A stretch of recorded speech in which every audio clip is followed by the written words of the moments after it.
Vending machines are an amenity for your property that can add value and convenience for your residents. This may not seem like a big ticket item, but every little bit helps. But did you ever wonder why you see so many vending machines? Normally, they just blend into the background like a chameleon. Once you actively start looking for them, they are everywhere, and then you can't not see them. The primary reason you see so many vending machines everywhere is, well, they make money. Where to locate them, what to stock, how much can you expect to make from them are all important considerations before deciding to install a vending machine or not. First thing you need to know is where to put your vending machine. Where to place vending machines is an art form. You often see them along well-established pathways or where people congregate. In multifamily properties, they're often found near the leasing office or laundry or mailboxes or clubhouses and pool areas. These are all logical choices since they all provide easy access for residents to come across and select a snack. The reasoning is the same for why there are chips and candy near cashiers at the grocery store. It's an impulse purchase that will satisfy an urge, but it has to be located where you'll have easy access to it. So now that you know where to put your vending machine, the next question is exactly, what do you stock?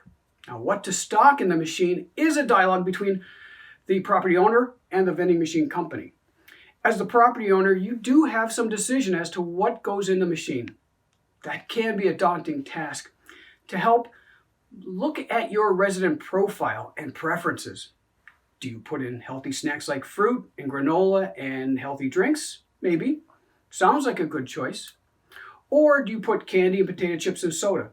Now, whatever you decide, you need to balance what you put in the machine with the vending machine company's expected returns.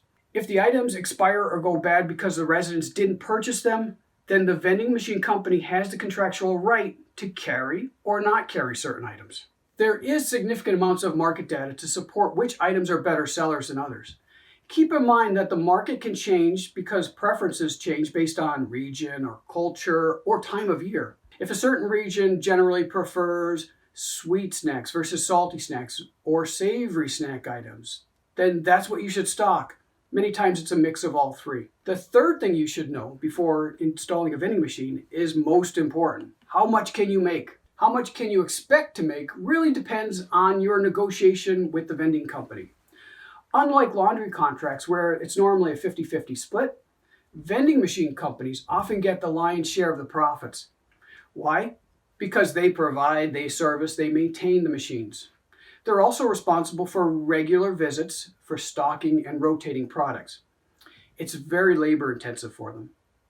Now, the larger your property and greater volume of foot traffic, the greater amount you can expect to make from vending machines because you have product cycling through. But generally speaking, for an average sized property with respectable foot traffic, you can, on average, expect between $200 and $250 a month. It comes out to be about $3,000 a year, which equates to an increase in your property value of nearly $30,000 just from vending machines. Remember, this is a service to provide of value and convenience for your residents that also provides additional revenue to your net operating income. Every little bit helps. So before you decide to add vending machines to your property, keep these three things in mind. This video is a bare bones basics of what to know about installing vending machines in commercial real estate.